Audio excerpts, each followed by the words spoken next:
Salut les amis, bienvenue sur Bomboma TV, je m'appelle Bomboma. Comme vous le savez, Donald Trump sera inauguré demain.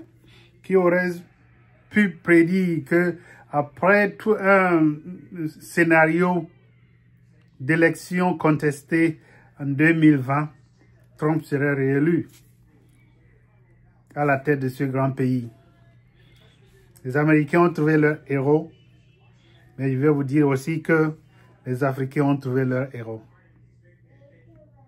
C'est indéniable que le capitaine Ibrahim Traoré est aimé de tous les Africains. Le gars a un courage qui surpasse les frontières de son pays. C'est un homme pratique, c'est un homme que tout le monde aimerait avoir à la tête de son pays.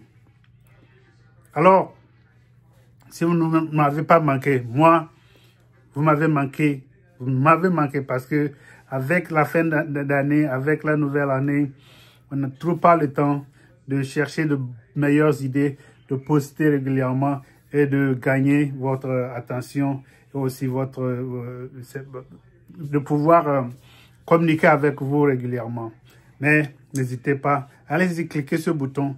Si vous n'êtes pas encore abonné à ma chaîne, faites-le immédiatement. Aujourd'hui, je vais vous montrer combien de fois le capitaine Traoré est chéri de tous les Africains. Il est chéri de tous les Africains. Surtout après l'inauguration du président du Ghana. On a senti que c'est un gars qui est déterminé. Il se fout pas mal de ce que les gens négatifs pensent de lui. Il se fout pas mal de ce que le monde extérieur voit en lui. Tout ce qu'il veut, c'est ce que les Africains éprouvent en lui. Alors, n'hésitez pas, gardez l'écoute, poussez ce bouton si vous n'avez pas encore fait, abonnez-vous à ma chaîne et on va continuer. À tout à l'heure.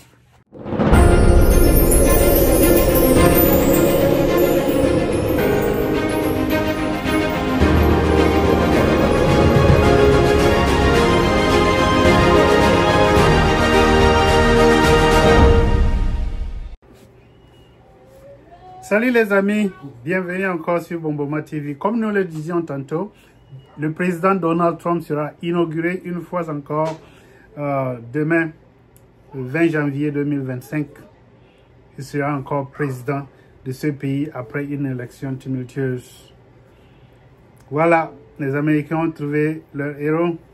Ils ont largement confiance en lui. Malgré tout ce qui s'est passé, les accusations de viol, les accusations d'essayer de voler les élections, tout ce qui s'est passé autour de Donald Trump n'a pas été compté par les Américains. Ils l'ont réélu pour un deuxième mandat. Et voilà.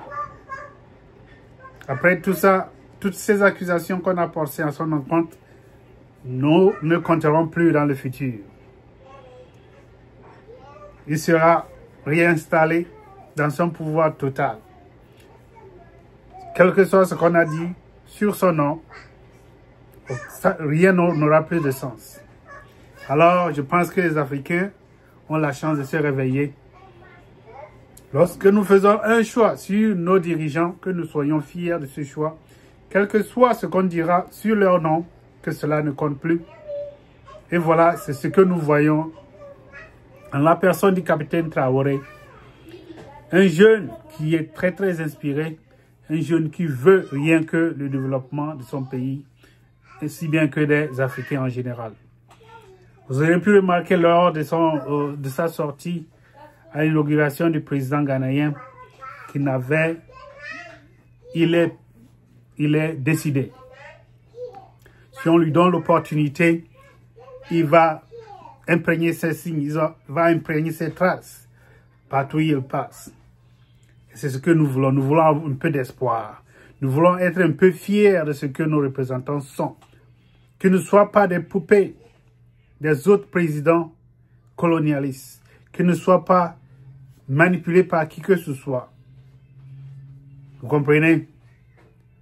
Là, c'est une joie totale de savoir que le président Traoré ils ne s'excusent devant personne. On peut les traiter d'arrogants, on peut les traiter de tous les mots, mais nous l'aimons. Nous le suivons.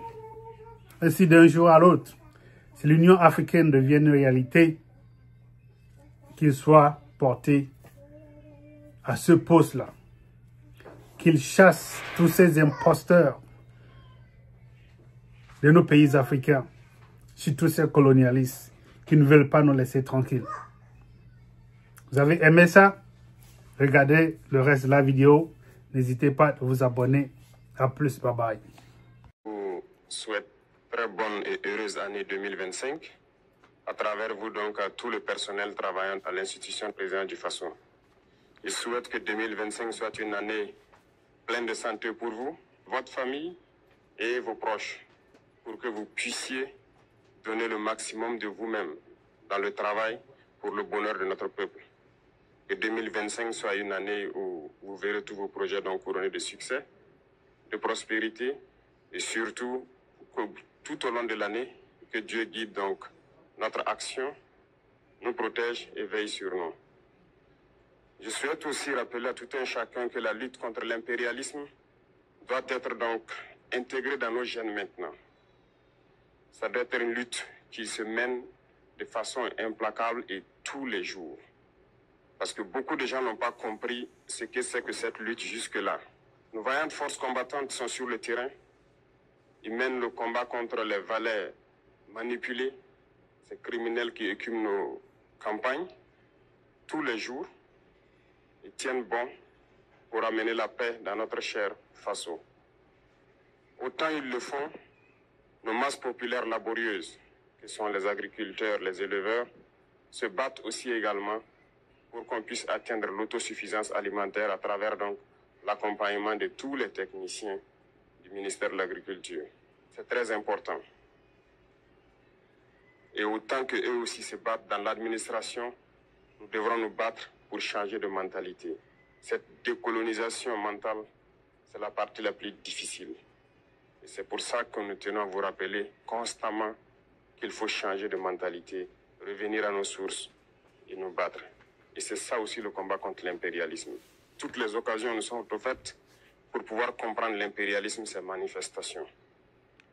Quand je prends dernièrement les propos d'Emmanuel Macron sur l'Afrique, eh bien, tout Africain conscient devrait donc comprendre très vite tout ce qu'il a pu nous dire et qu'est-ce que ça signifie.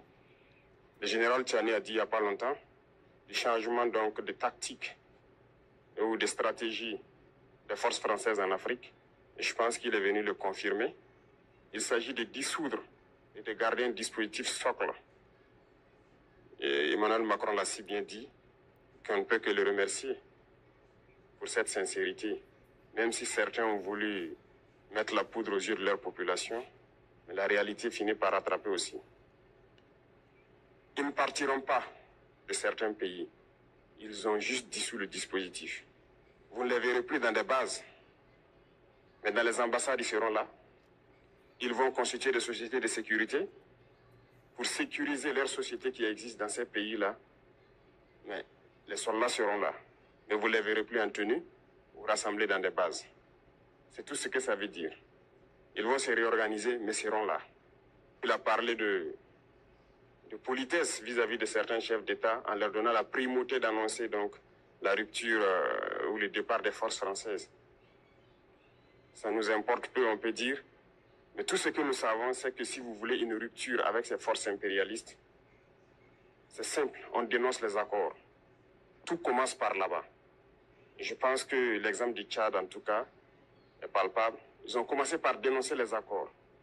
Sinon, si on ne dénonce pas les accords, juste dire que les bases quittent, on n'a rien fait. Parce que le problème se trouve dans les accords coloniaux de défense qui ont été signés depuis l'indépendance. Le plus dangereux n'est pas ceux-là que vous voyez dans les bases. Le plus dangereux, ce sont les conseillers militaires. Les conseillers militaires existent dans tous ces pays. Ils ont existé au Burkina aussi jusqu'en fin 2022, jusqu'à ce que nous prenions nos responsabilités. Et qui sont ces conseillers militaires? C'est ceux-là qui sont censés mettre en pratique la politique de la France ici. Ils doivent travailler à rendre nos armées très faibles pour que la France puisse toujours avoir l'argument d'exister ici. Sous Blaise Compaoré, ils avaient réussi. Nos sentinelles prenaient donc la garde avec des bâtons. C'est ça que la France veut de nos armées. Lorsque nous arrivons à cette étape, nous n'avons pas le choix que de vouloir qu'ils viennent s'installer. Mais l'armée burkinabé a réussi à un moment donné à se débarrasser des conseillers militaires. Malheureusement, je pense qu'en 2019, après l'opération Otapuano, où ces Français ont vu que l'armée burkinabé a encore une capacité de réagir au terrorisme, ils ont appelé le chef d'état-major en France, ils l'ont instruit